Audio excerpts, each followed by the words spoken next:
anterior se trató sobre la exploración de la receptividad en el estudio del sistema nervioso. Hoy abordaremos cómo realizar la exploración del sistema digestivo. Trataremos la exploración de la boca, la orofaringe y el tacto rectal. A continuación, mostraremos en pantalla el objetivo de la clase de hoy.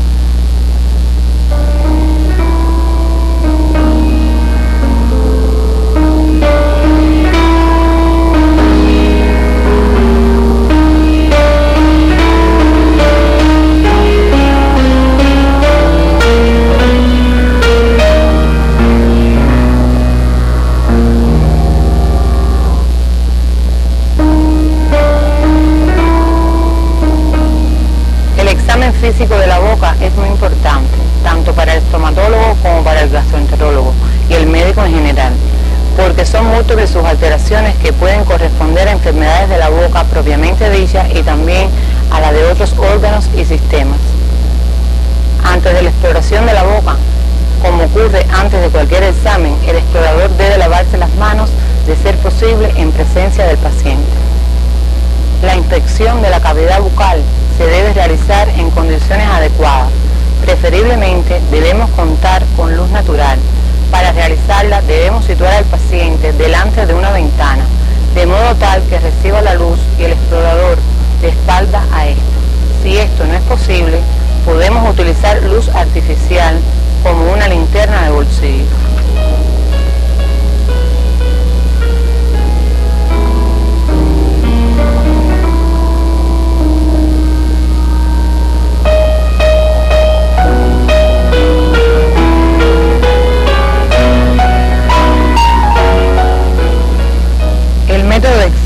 Debe ser ordenado, en primer lugar, con la boca cerrada, para inspeccionar y palpar los labios y las comisuras. Luego se examina la oclusión, abriendo y cerrando la boca.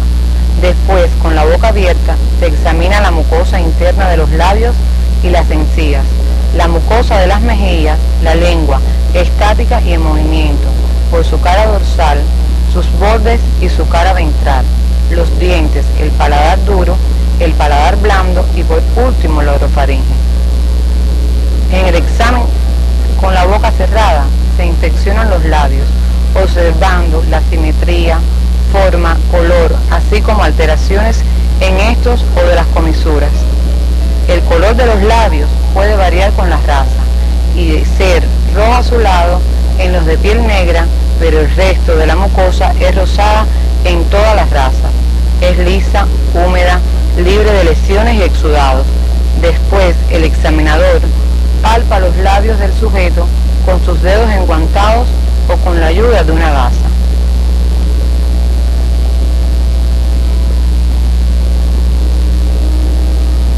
Debemos explorar la amplitud del movimiento al abrir y cerrar la boca, comprobando que los dientes superiores e inferiores queden alineados y puedan ocluir la boca con la mordida.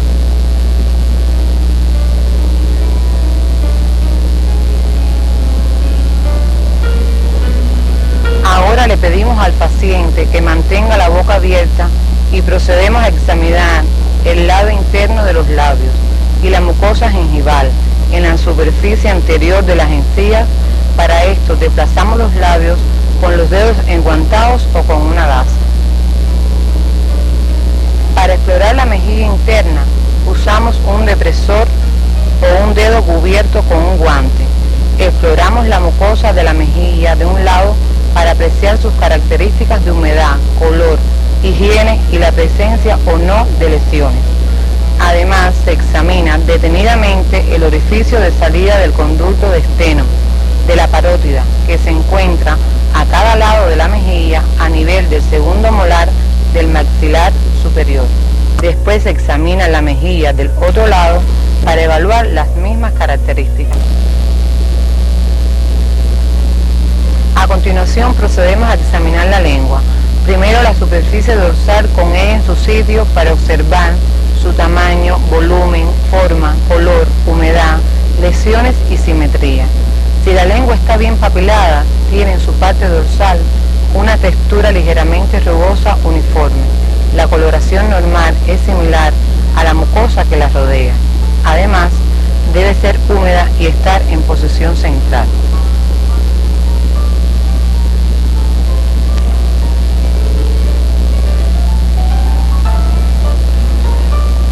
Después le pedimos a la persona que saque la lengua para observar sus movimientos normales, precisar atrofias o hipertrofias, presencia de movimientos fasciculares, posición central con la protrusión y la simetría de sus dos mitades.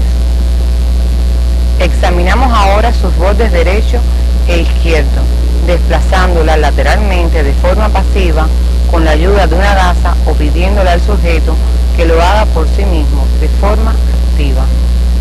Para examinar la parte ventral de la lengua, le pedimos al paciente que toque el paladar duro con la punta de la lengua. Observamos una mucosa que es normalmente lisa, brillante, visualizándose con facilidad las venas superficiales. Aquí debemos explorar también el frenillo y las carúnculas y orificios de los conductos salivales submaxilares. Después del examen de la lengua, podemos pasar al examen de los dientes.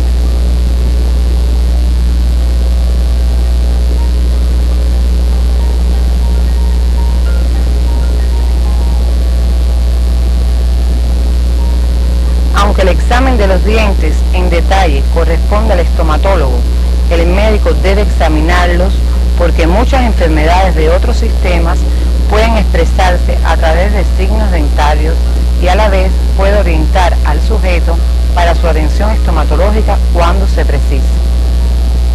Se examinan los dientes previo conocimiento de la edad de la persona, pues esto se relaciona con variaciones normales en el número, anotamos la cantidad y forma, los espacios interdentarios, el color del esmalte y la posible presencia de lesiones. El registro de los dientes tiene su forma peculiar. Cada diente está numerado con 2 dígitos. El primer dígito puede ser del 1 al 4 y representan las 4 emercadas dentarias. La primera es la emercada superior derecha. El 2 corresponde a la superior izquierda, siguiendo las manecillas del reloj. El número 3 corresponde a la emercada inferior izquierda y el 4 a la inferior derecha. El segundo dígito puede ir del 1 al 8 y representan los dientes de cada emercada, de dentro hacia afuera. El incisivo central será el 1 y el lateral el 2, el canino el 3, los 2 premolares 4 y 5 y los 3 molares del 6 al 8, que es el cordal o la muela de juicio. Así, por ejemplo, para describir una carie del incisivo lateral de la emercada superior derecha, se registra como carie en 12. El 1 es la emercada y el 2 el número del diente. Si el canino de la emercada superior izquierda tiene una obturación, se informa como 23 obturado. El 2 la emercada y el 3 el número del diente. Y si falta, digamos, el segundo premolar de la emercada inferior derecha, puede informarse como la falta del 45, el 4 la emercada y el 5 el número del diente.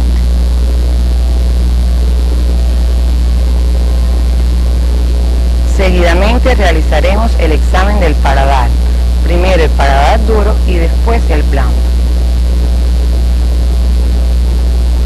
Para examinar el paladar duro, le pedimos al paciente que eche la cabeza hacia atrás y abra la boca, iluminando directamente con la luz natural o a través de un espejo dental. La superficie anterior del paladar duro es corrugada, es de mitades simétricas y sin aberturas en la línea media.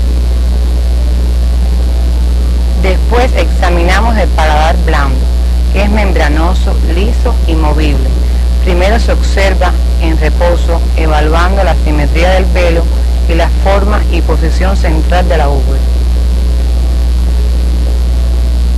Luego le pedimos al paciente que diga "ah", y en ese momento observamos de nuevo la simetría de contracción de cada hemivelo y si la úvula se mantiene en una posición central.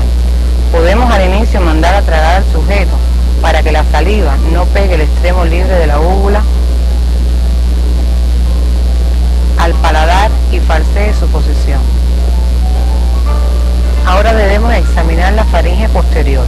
Esta exploración se realiza con mayor o menor facilidad en las diferentes personas de acuerdo con la conformación de la garganta y con su temperamento. Teniendo en cuenta esto, debemos explicarle en qué consiste el proceder a la persona para que se relaje y se sienta seguro. En algunas no necesitamos depresor, pero una buena iluminación es siempre fundamental. Se deprime la lengua con un depresor, cuidando no provocar el reflejo nauseoso en los 2/3 posteriores. Al examinar la pared posterior de la faringe, observamos su coloración y el estado de la superficie mucosa. Después, comprobamos el reflejo nauseoso al tocar la pared posterior de la faringe con el depresor. En esta exploración debemos incluir las amígdalas, los pilares y el anillo de Waldeyer o círculo de formaciones linfáticas, defensor de las infecciones a ese nivel.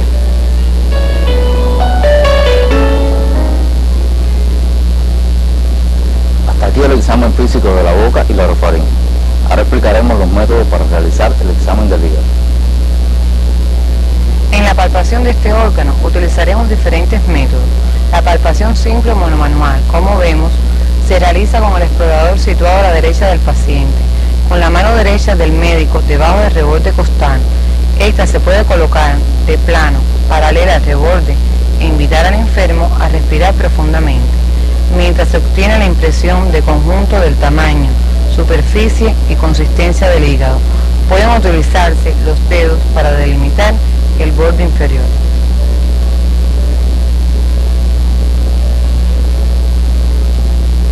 Para realizar la palpación bimanual o de peloteo, el explorador coloca su mano izquierda sobre la región lumbar derecha y la mano derecha por delante, obteniéndose una sensación de peloteo del hígado mediante algunos movimientos de empuje a través del riñón. Esta maniobra permite también obtener la impresión del borde y consistencia del órgano.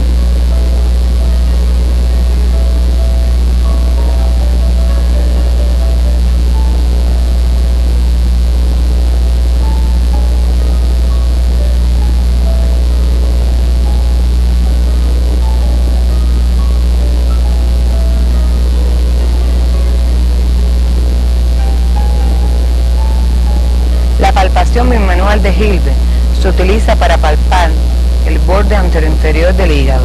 Consiste en la captación de dicho borde rastreando el hemiabdomen derecho con ambas manos de abajo arriba y viceversa. La mano derecha se coloca en ángulo recto con la izquierda, tocándose ambas por sus dedos. Para realizar la palpación bimanual o de Matthews, se procede como si el médico fuese a palparse su propio hígado. Las dos manos en contacto con los índices a la derecha del ombligo sobre la pared abdominal y se rastrea de abajo arriba hasta alcanzar el borde inferior del hígado, como si se tratase de pasar por debajo del órgano. Se realiza la modalidad respiratoria del movimiento, la mano fija a nivel del hígado y se espera que el órgano esté en contacto con los dedos durante la inspiración. La maniobra de devoto se realiza igual que la anterior, pero con el paciente de pie con la finalidad de proporcionar descenso del órgano y hacer el método más sensible. La palpación del pulgar o de Glenard consiste en colocar la mano izquierda abrazando la región lumbar con los dedos por detrás y el pulgar por delante, el cual cae por debajo del reborde costal. La mano derecha debe colocarse sobre la pared abdominal anterior para lograr la exploración del borde hepático inferior. La percusión del hígado se realiza mediante el método dígito-digital de Glenard. Se percute el plano anterior y el lateral. En la zona de interposición pulmonar, la percusión debe ser fuerte y profunda. En la zona libre debe ser superficial. Mediante la percusión se identifica una zona superior de matidez relativa. Hasta el cuarto espacio intercostal se obtiene sonoridad pulmonar. A partir de ese nivel se logra primero matidez relativa, que corresponde a la porción hepática cubierta por la parrilla costal que se relaciona por arriba con el fondo del saco pleuropulmonar, y una zona de matidez absoluta que corresponde a la porción inferior del hígado en contacto con la pared abdominal, lo cual se logra mejor con la inspiración. Oigan cómo cambia la sonoridad.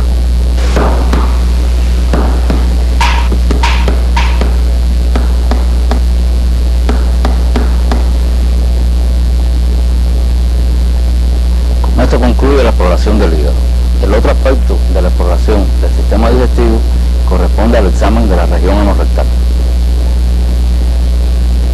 Este proceder es molesto y embarazoso, lo que impone al examinador actuar con serenidad y ética. Debe establecerse una atmósfera agradable y con la privacidad necesaria. Debemos ofrecerles explicaciones simples sobre el proceder y la necesidad de realizar el mismo, evitando manifestaciones verbales o extraverbales que obstaculicen la realización del examen o produzcan iatrogenia. Debemos decirle además que puede presentarse sensación de defecar cuando se palpe el canal anal y el recto distal, y en los hombres se puede sentir la urgencia de eyacular cuando se palpe la próstata. Antes de realizar el examen debemos decirle al paciente que vaya al baño a evacuar su vejiga, lo cual disminuirá las molestias durante la exploración. El proceder se puede realizar en diferentes posiciones, dorsal o ginecológica, también llamada en el hombre posición de litotomía.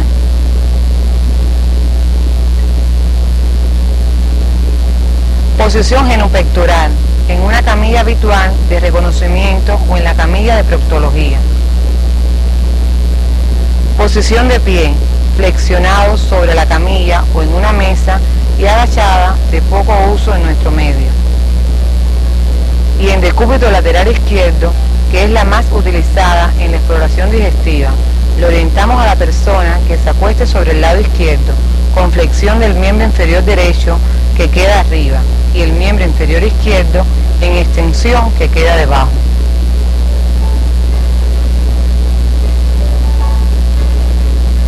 Mientras el paciente se coloca en la posición indicada, nos aseguramos de tener a nuestro alcance los guantes y el lubricante y todo lo necesario para realizar el examen.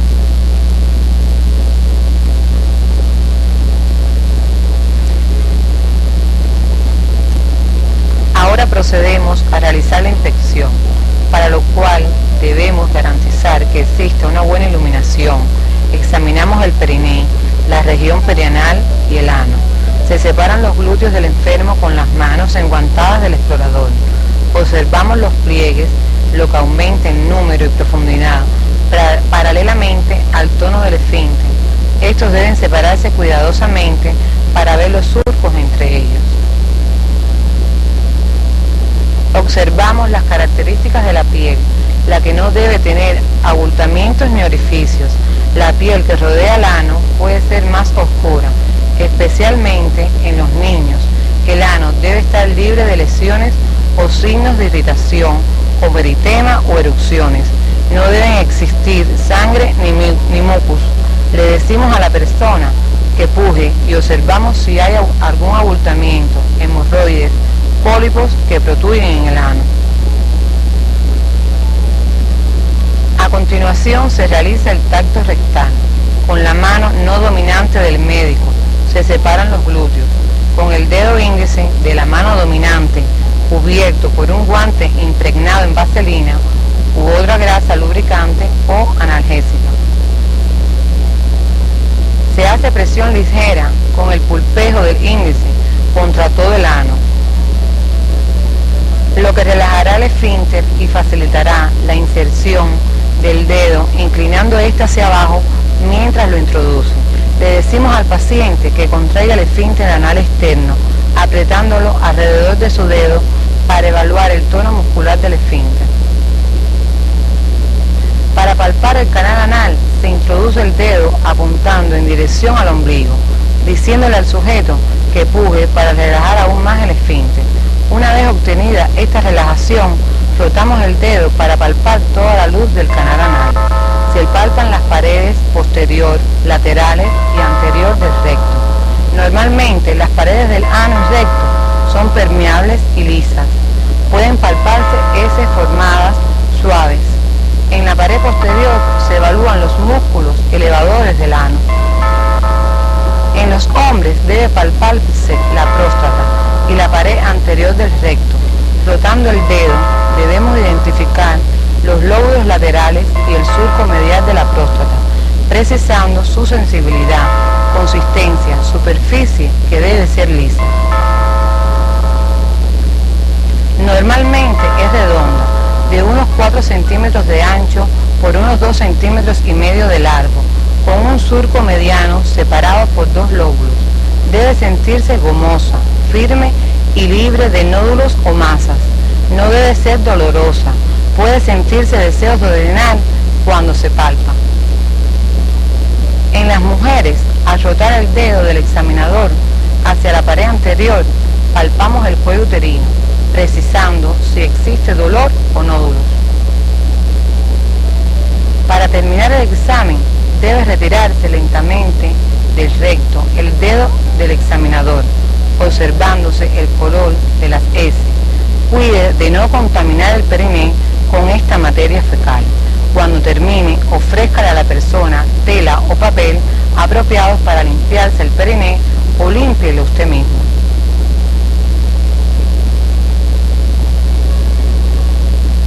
Lávese las manos después de terminado el examen, aunque haya realizado la exploración con guantes, y dele las gracias al paciente por su cooperación.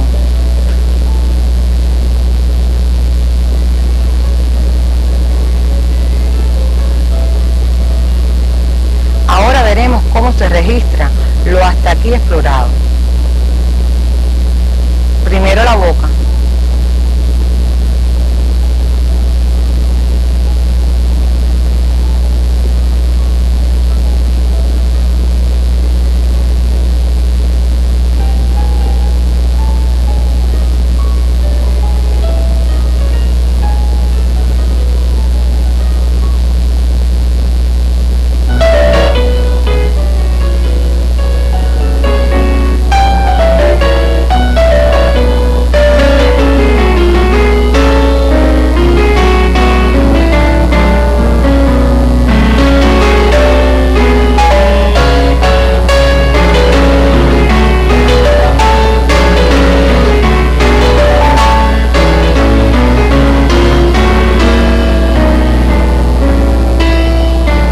Registramos la orofaringe.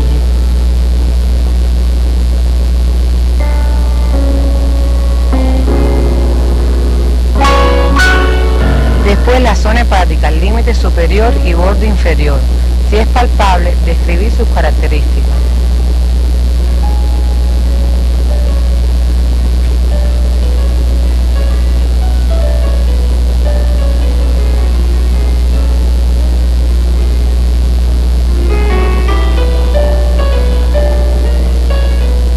Luego, la descripción de la región anal, con las características de la piel de la zona, los pliegues y surcos anales, presencia o no de hemorroides externas u otras lesiones.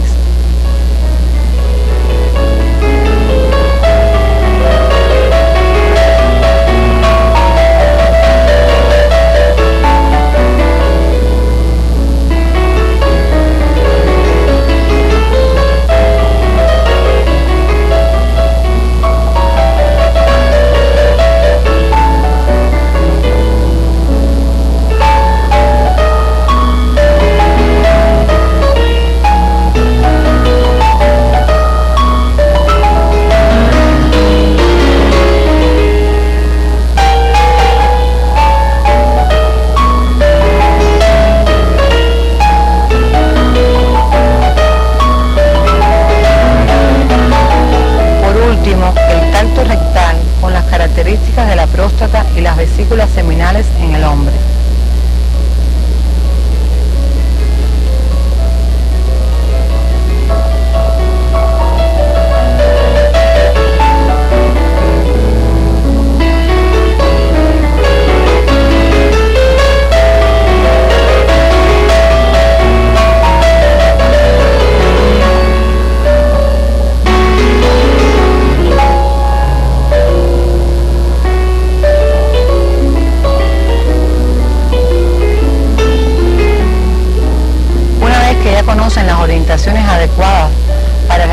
esta parte del examen físico, les brindaremos un resumen de la exploración brindada del sistema digestivo.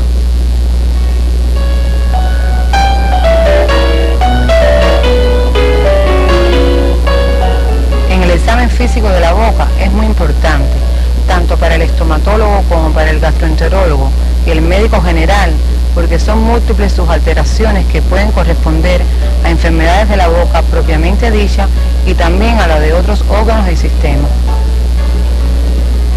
Examine la boca con todo su contenido.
Examine el hígado por palpación y percusión.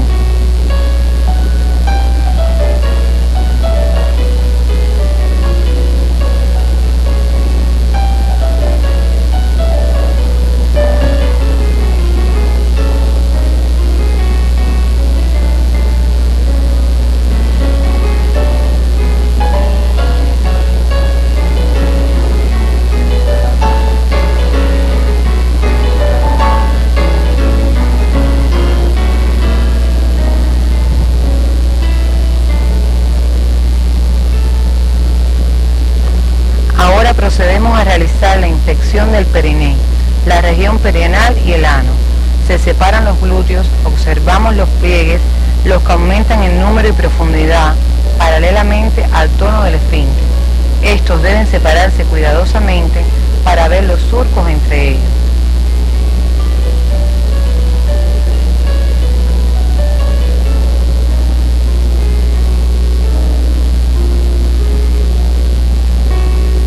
Observamos las características de la piel, la que no debe tener abultamientos ni orificios. La piel que rodea el ano puede ser más oscura, especialmente en los niños. El ano debe estar libre de lesiones o signos de irritación como eritema o erupciones. No deben existir sangre ni mucus. Le decimos a la persona que puje y observamos si hay algún abultamiento, hemorroides, pólipos que fluctúen en el ano. A continuación se realiza el tacto rectal.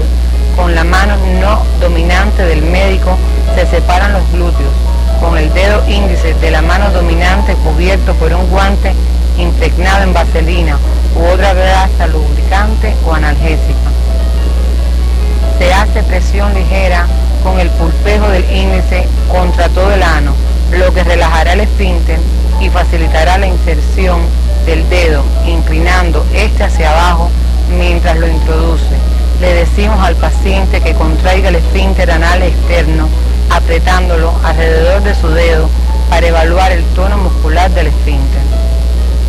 Para palpar el canal anal se introduce el dedo apuntando en dirección al ombligo, diciéndole al sujeto que puje para relajar aún más el esfínter.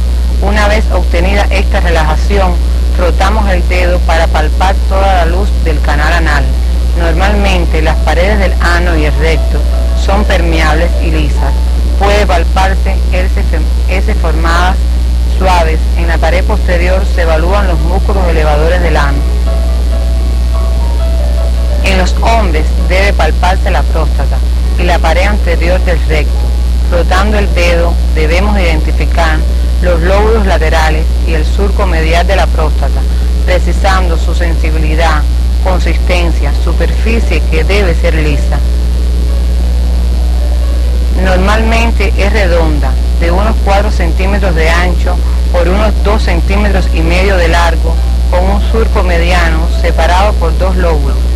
Debe sentirse gomosa, firme y libre de nódulos o masas. No debe ser dolorosa. Puede sentirse deseos de orinar cuando se palpa. En las mujeres, al rotar el dedo del examinador hacia la pared anterior, palpamos el cuello uterino, precisando si existe dolor o nódulos. Para terminar el examen, debe retirarse lentamente del recto el dedo examinador, observándose el color de las heces. Cuide de no contaminar el periné con esta materia fecal. Cuando termine, ofrézcale a la persona tela o papel apropiado para limpiarse el periné o límpielo usted mismo.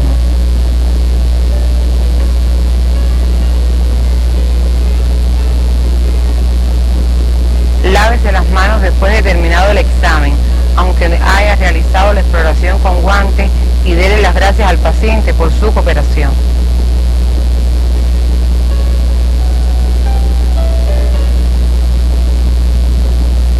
El examen de las glándulas salivales, que también forma parte de la exploración del sistema digestivo, no fue tratada en nuestra clase a propósito, con el objetivo de que sea revisada por ustedes como tarea por su libro de texto. Con esto nos despedimos, no sin antes recordarles que no es suficiente con la práctica que realizarán ahora entre ustedes y con sus compañeros, además con el personal designado por su tutor en el consultorio, para que estas actividades aprendidas se consoliden y automaticen.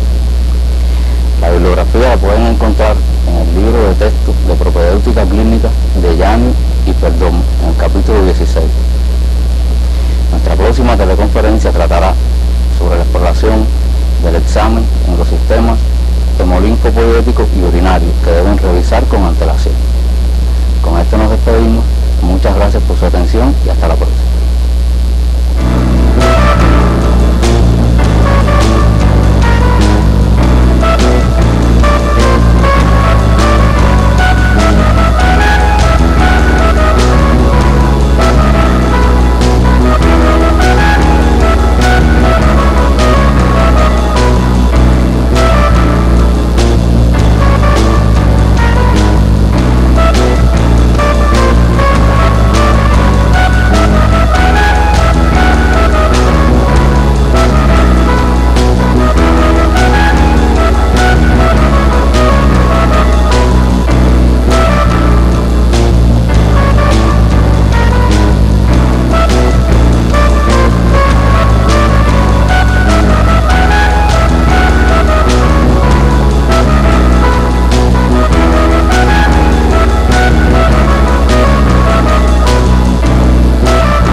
último encuentro sobre el sistema digestivo, hoy abordaremos la exploración del sistema hemolinfopoyético, especialmente los ganglios linfáticos y el vaso, a los cuales se hizo referencia en teleclases anteriores correspondientes al examen físico regional.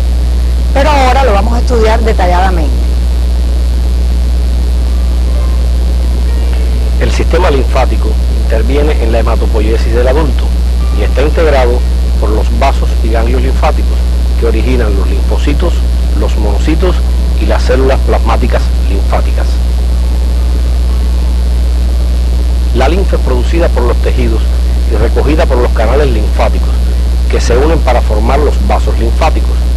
De ahí la linfa pasa por los ganglios linfáticos intercalados, donde se dota de abundantes linfocitos y al final se vierte en la sangre a través del conducto torácico y el tronco linfático, que desemboca en el ángulo venoso yúgulo subclavio derecho. Cada 24 horas ingresan en la sangre unos 2 litros de linfa.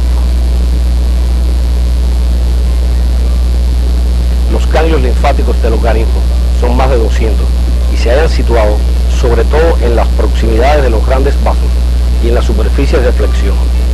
Las cadenas o grupos ganglionares pueden tener una localización profunda, por ejemplo, en el mediastino o en el abdomen, a los que no se puede acceder por el examen físico habitual, o una localización superficial, que son los que permiten ser explorados físicamente.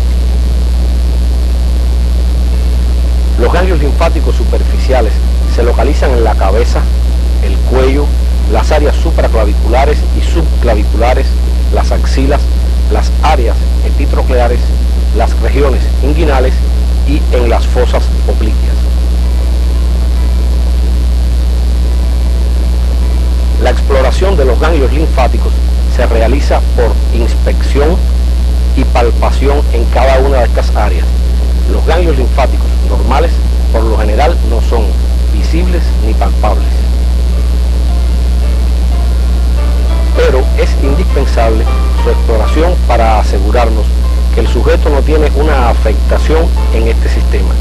Por lo tanto, el sistema linfático superficial se examina para detectar anormalidades tales como ganglios linfáticos aumentados de tamaño, ganglios dolorosos, linfedema y linfangitis.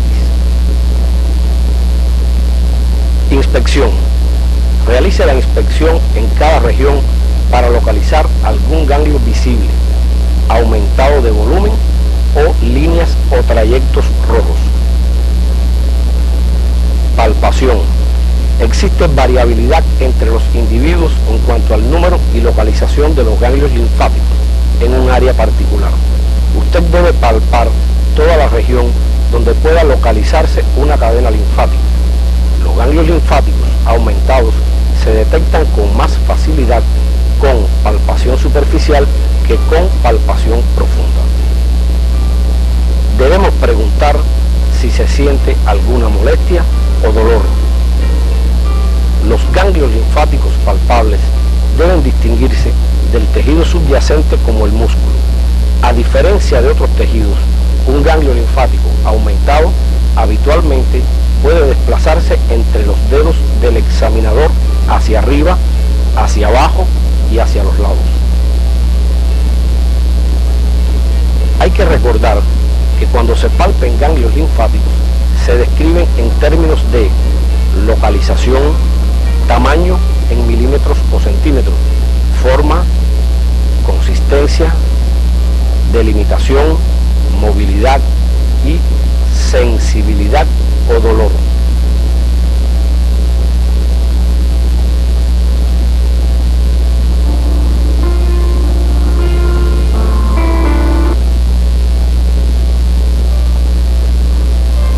Comienza la exploración del sistema linfático por los grupos ganglionares que son afluentes de determinados territorios de la cabeza y el cuello. Los grupos más importantes son occipitales, retroauriculares, preauriculares, tonsilares, submaxilares, submentonianos, cadena cervical superficial, carotidios, cadena yugular interna o cervical profunda, cadena del nervio espinal, cervical posterior y supraclaviculares.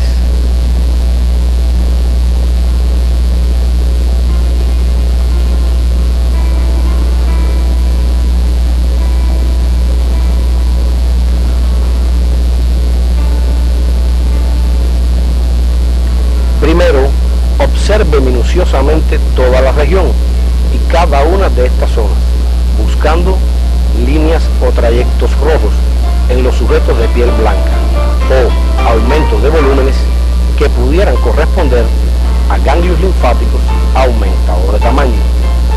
Observe en detalles los planos frontal y laterales, por delante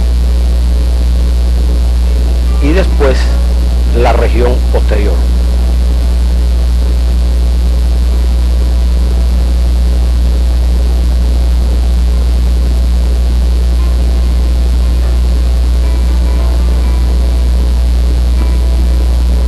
Ahora realice la palpación preferentemente desde atrás, examinando con ambas manos y de forma simultánea los lados derechos e izquierdos, palpando con los dedos índice y del medio de cada mano.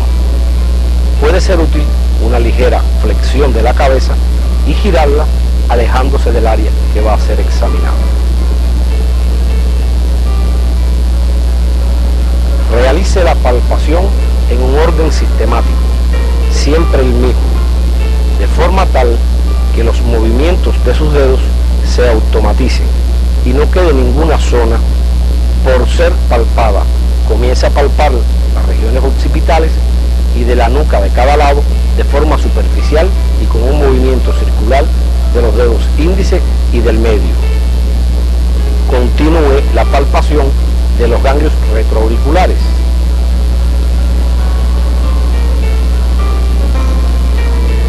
Después, los preauriculares.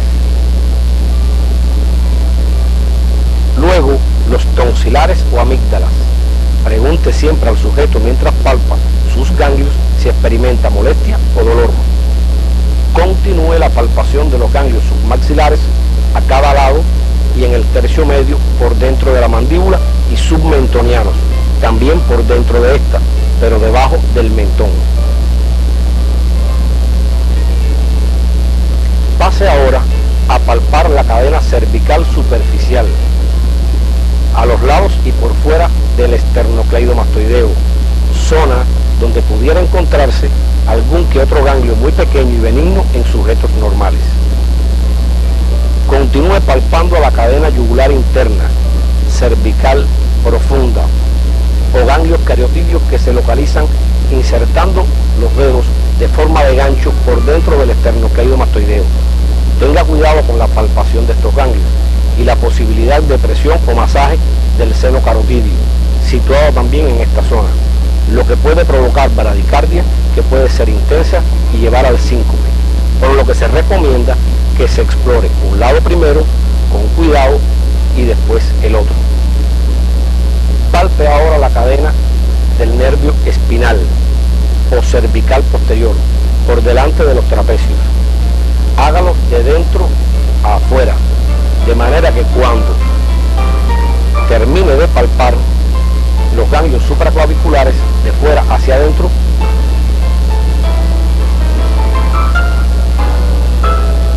esta última zona reviste gran importancia clínica, ya que la detección de un ganglio supraclavicular siempre es patológico de una alteración seria y con un pronóstico, por lo general, reservado.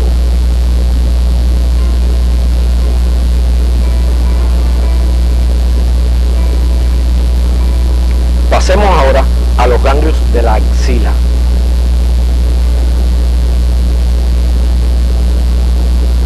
La palpación de los ganglios de las axilas comprende las siguientes cadenas linfáticas: braquial, subescapular, axilar central, pectoral anterior, subclaviculares y los ganglios supraclaviculares si no lo había hecho antes.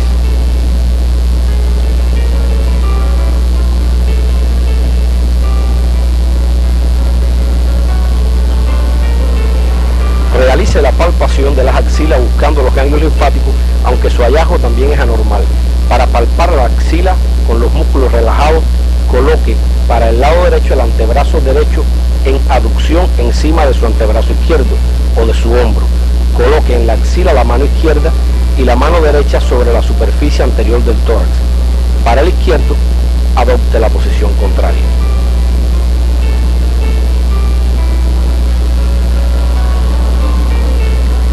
Busque los ganglios linfáticos de la axila rodando suavemente el tejido debajo de sus dedos contra la pared torácica. Examine las caras anterior, posterior, medial y lateral de cada axila. Palpe la cara anterior bimanualmente, intentando el acceso a los ganglios cercanos al músculo pectoral.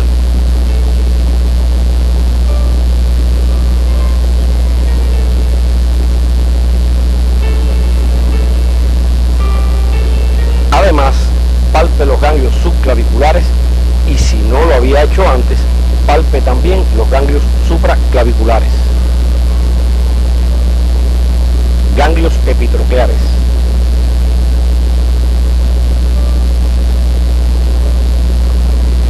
Los ganglios linfáticos epitrocleares se localizan justo encima del epicóndilo medial del húmero. Para palparlos, flexione el codo del sujeto 90 grados y palpe encima del epicóndilo en la hendidura creada por los músculos bíceps y tríceps.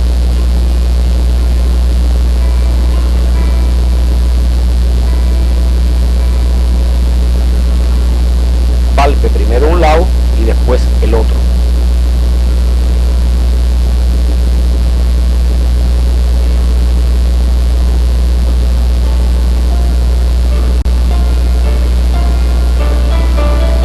Ganglios inguinales y crurales.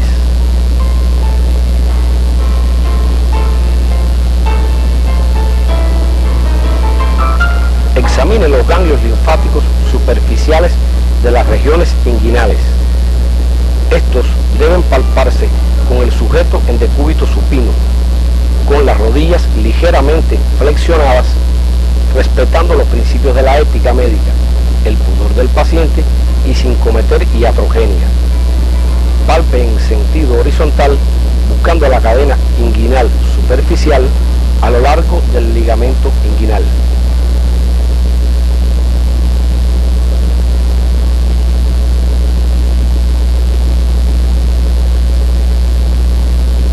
Después examine con los mismos cuidados los ganglios linfáticos de las regiones crurales. Palpe en sentido vertical, justo medial a la vena femoral. Ganglios popliteos.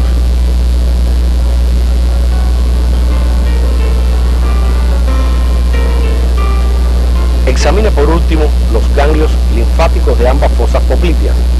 Pálpelos en la fosa posterior de la rodilla. La palpación se facilita colocando la rodilla en una posición de ligera flexión.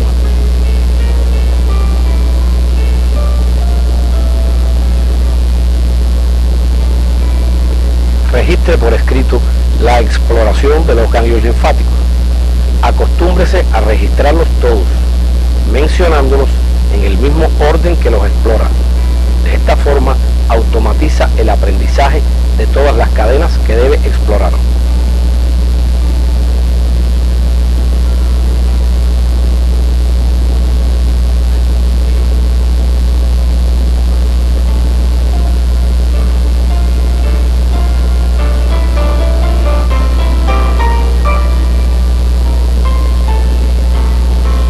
Si en alguna zona palpa algún ganglio linfático, describa sus cualidades, es decir, registre su localización, tamaño, forma o contorno, consistencia, movilidad y sensibilidad.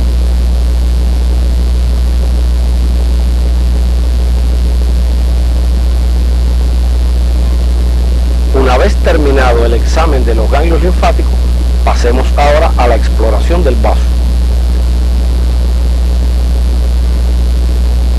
Los procedimientos de exploración física del vaso son inspección, palpación, percusión y auscultación, aunque esta última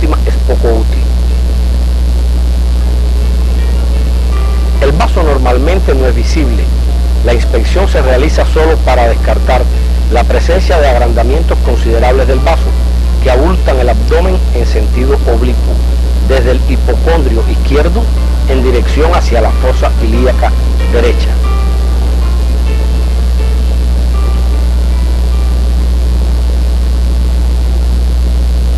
Palpación. Un vaso normal nunca es palpable, así que la técnica exploratoria se realiza para descartar ptosis esplénica o esplenomegalia.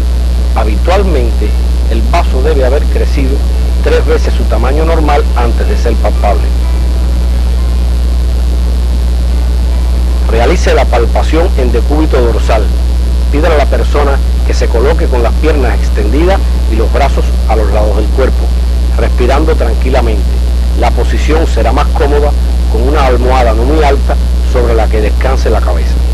Situado de pie, tome con la mano izquierda las últimas costillas izquierdas y empuje suavemente la pared de atrás adelante y de fuera adentro para relajar la musculatura parietal, mientras su mano derecha, con los dedos extendidos y paralelos a la pared abdominal, palpa de abajo arriba y del ombligo al hipocondrio izquierdo. El vaso se percibe al final de la inspiración, durante la cual desciende siguiendo una línea que une el vértice de la axila izquierda con el punto medio del arco de Paupar.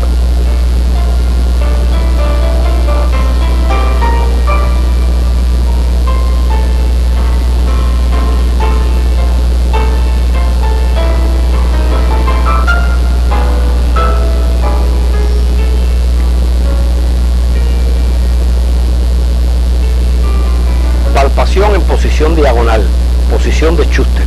Coloque al sujeto con el tórax en posición oblicua intermedia entre el decúbito dorsal y el lateral derecho, la pelvis y las piernas en decúbito derecho completo. El miembro inferior derecho se mantiene extendido mientras que el del lado izquierdo se flexiona. El muslo sobre la pelvis y la pierna sobre el muslo. La cabeza se sostiene levantada por una almohada y coloque otro pequeño almohadón detrás de la región escapular izquierda para evitar que la persona haga fuerza para mantener la posición. El brazo izquierdo debe quedar delante del tórax, descansando sobre la cama sin que el hombro se levante. Esta precaución es muy importante, pues si se lleva hacia arriba, por encima o delante de la cabeza, como se hace comúnmente, al levantarse el hombro se alza la parrilla costal, se distiende la musculatura abdominal y se dificulta la palpación. Usted puede colocarse de pie, sentado a la derecha o permanecer de pie a la izquierda. En el primer caso realice la palpación bimanual como se describió para la posición en decúbito dorsal. La mano izquierda para sostener la pared costal y la derecha para palpar. Si usted se sitúa a la izquierda, procure abarcar con los dedos en forma de gancho el vaso que sobresale del reborde costal. Es la llamada maniobra del enganche.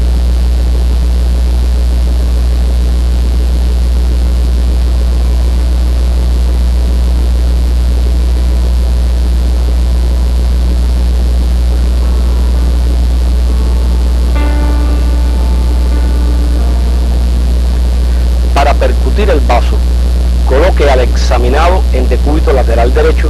Esta posición es la mejor, pues con ella la cámara de aire, casi siempre presente, aún con el estómago lleno de alimento, se dispone de manera que facilita el deslinde del extremo esplénico inferior. Percuta entre las líneas axilares media y posterior, de arriba y abajo, con mucha suavidad. La percusión con la intensidad ordinaria demasiado enérgica es un error cometido por la mayoría de los exploradores. En el octavo espacio intercostal se obtiene por lo general la matidez esplénica, la cual, como ya hemos señalado anteriormente, corresponde a la unión del tercio superior del órgano con sus 2 tercios inferiores.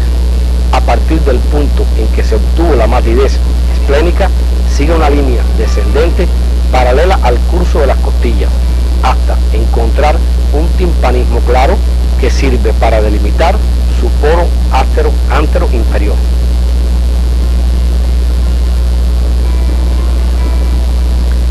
Por la parte anterior, la matidez esplénica no debe sobrepasar la línea axilar anterior o la línea costoarticular, la que reúne la articulación esternoclavicular y el punto más bajo del arco costal, y por abajo debe distar verticalmente unos 5 centímetros de esta.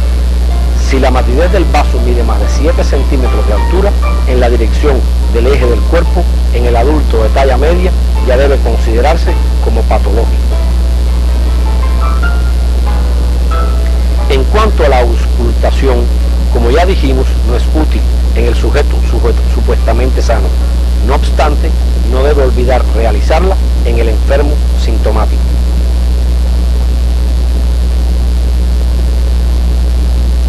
Realice el registro escrito de la exploración del vaso, similar a como se muestra, aun cuando éste no se detecte en el examen.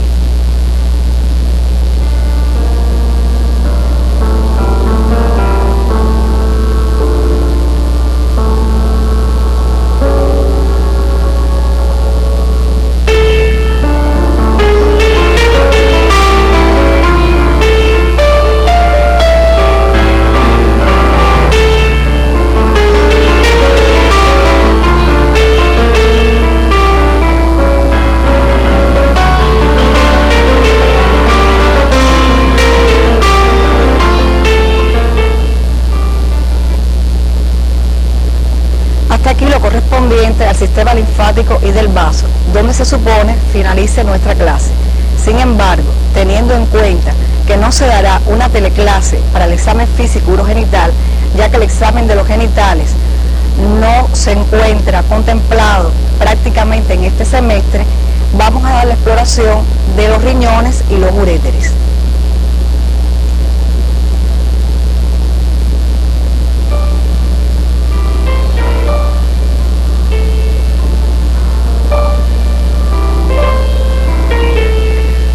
De exploración utilizadas en el examen del sistema urinario son inspección, palpación, percusión y auscultación. Comenzaremos con la inspección. Este método aporta pocos datos, aún en el sujeto enfermo, pero en ocasiones puede descubrir la presencia de tumoraciones en uno o ambos lados del abdomen, hipocondrios y flancos, expresión de agrandamiento renal unilateral o bilateral.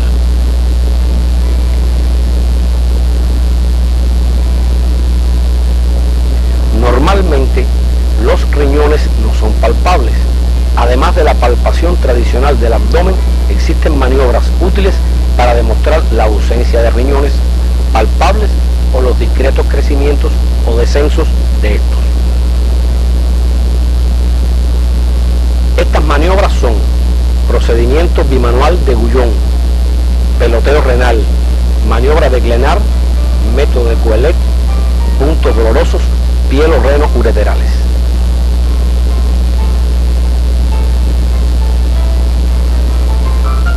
Veamos el procedimiento bimanual de Guyon.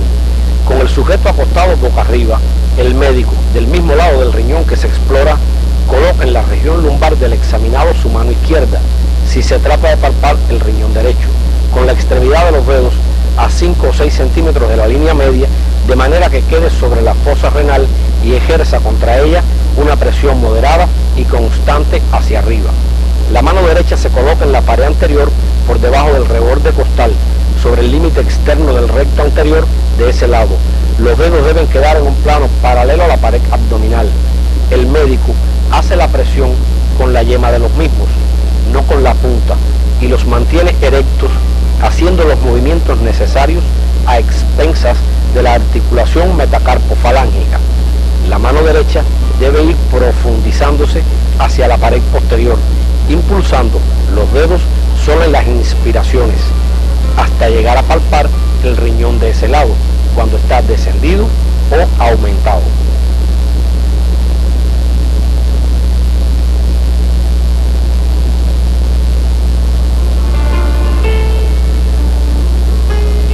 Peloteo renal consiste en producir con las extremidades de los dedos de la mano en región posterior impulsos hacia arriba en dicha pared, secos y repetidos, manteniendo la mano anterior plana.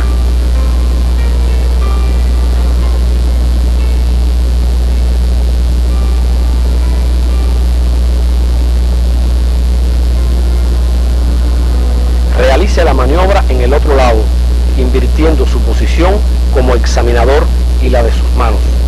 Cuando existe un riñón palpable u otro tumor que hace contacto lumbar, la mano anterior percibe una sensación de peloteo.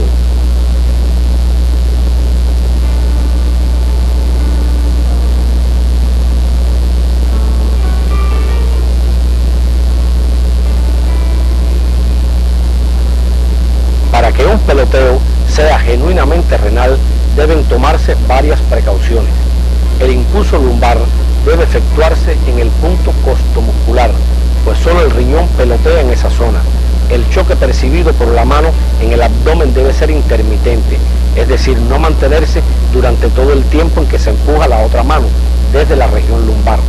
Tal hecho no es un peloteo verdadero, sino una excursión en masa, propia de cualquier tumoración que pueda alcanzarse desde el lomo.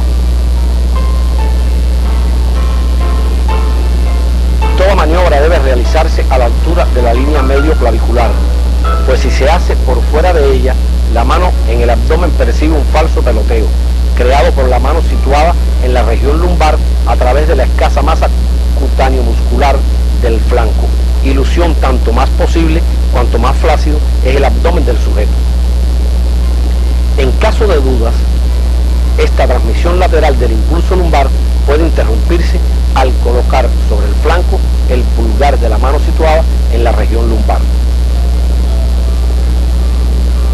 Maniobra de Glenard fue descrita para descubrir las tosis renales y clasificarlas en grados. Se describen 3 tiempos: acecho, captura y escape.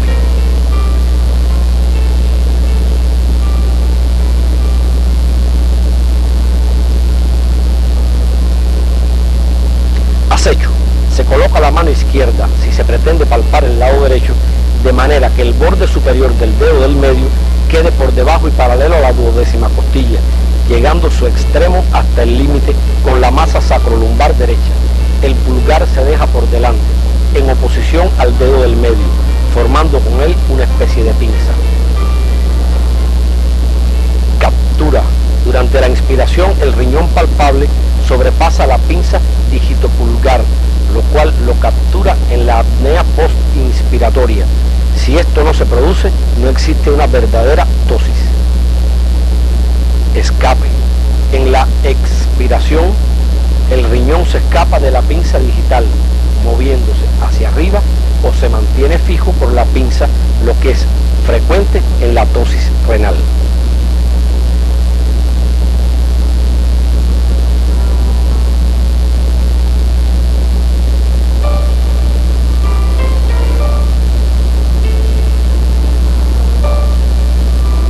Método de Goelet. El examinado parado sobre el miembro inferior contrario al lado que se va a palpar y el otro miembro descansa flexionado sobre una silla a fin de relajar el abdomen. El procedimiento es bimanual, con una mano en la zona lumbar y la otra en el abdomen, en acecho inspiratorio del riñón.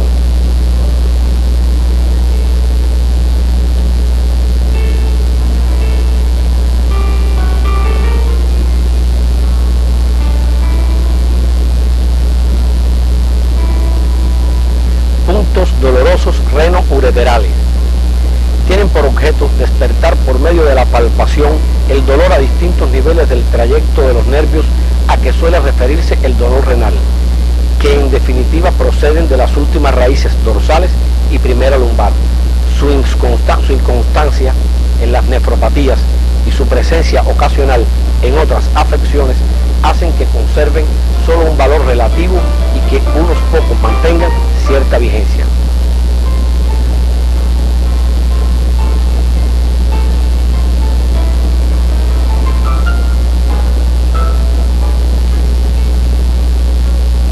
Los puntos dolorosos propiamente dicho más importantes a explorar son posteriores, costovertebral y costomuscular, anteriores, ureteral superior o pelviureteral, ureteral medio, ureteral inferior o yuxtavesical.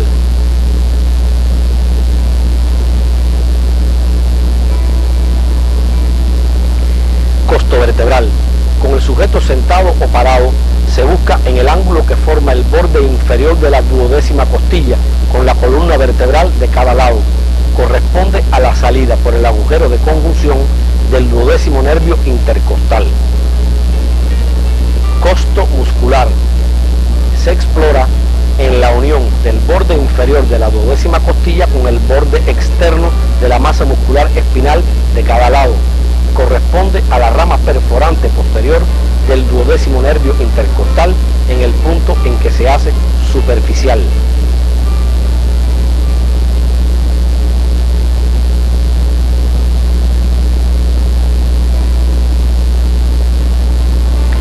Antes de explorar los puntos anteriores, se realiza la percusión renal. La más usada es la puño-percusión sobre una mano interpuesta a nivel de la fosa lumbar, lo que despierta o intensifica el dolor lumbar de origen capsular.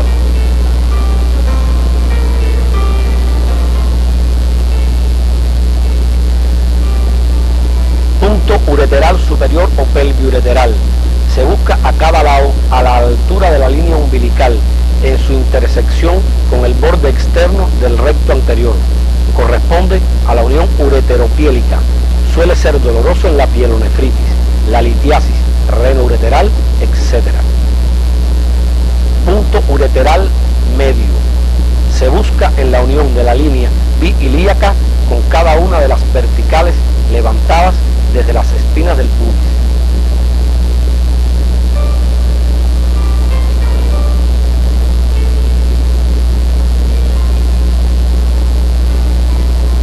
El punto ureteral inferior corresponde a la entrada del uréter en la vejiga y solo se puede explorar cuando se realiza el tacto rectal o vaginal.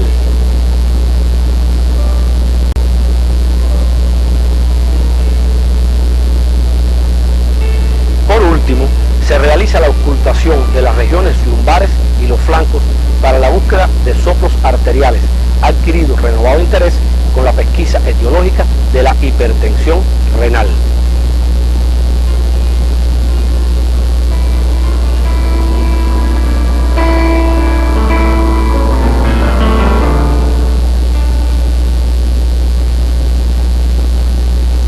Con esto terminamos lo correspondiente al contenido de la teleclase de hoy, que pueden estudiar en los capítulos 17 y 18 del libro de texto.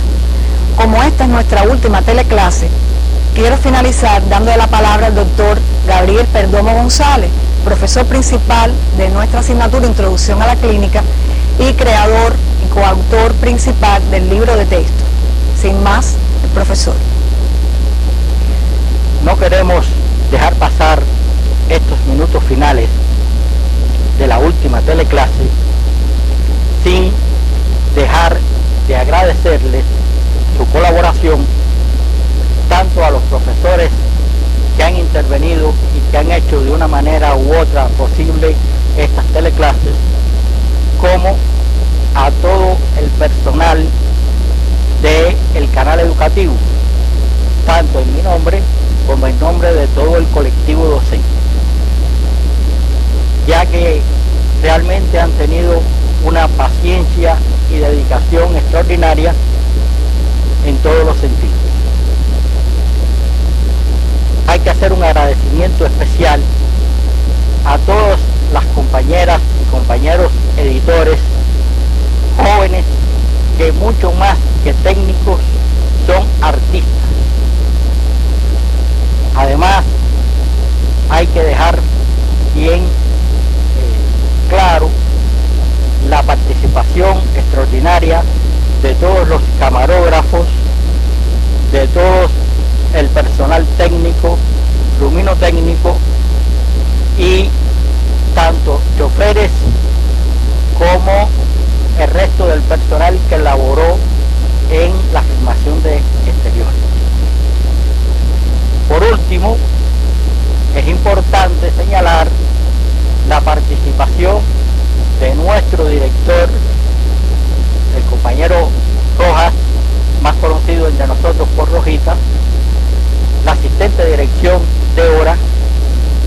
siempre preocupada productora Gisela, el doctor Migueles, que aunque es nuestro coordinador por el Instituto Superior de Ciencias Médicas en el canal educativo, ya pertenece a este colectivo del canal. Y además agradecerle a todo este personal que en ocasiones ha servido incluso de modelo en nuestras filmaciones. Especialmente queremos agradecerle al compañero Albertico y al compañero Wilson, que han sido nuestros modelos especiales. En fin, a todos deseamos darle muchas gracias por su paciencia, su dedicación, su comprensión y su profesionalidad. Además, a ustedes, queridos estudiantes, queremos desearle que estas teleclases le hayan sido útiles para acelerar el aprendizaje de las técnicas del examen físico. Pero recuerden, como hemos dicho en todas las teleclases, al final de ellas, que para darle solidez a las habilidades aprendidas y que éstas se automaticen, por favor, deben practicar con el sujeto real, que es insustituible para adquirir y automatizar las habilidades. Muchas gracias por su atención y les deseamos a todos muchos éxitos.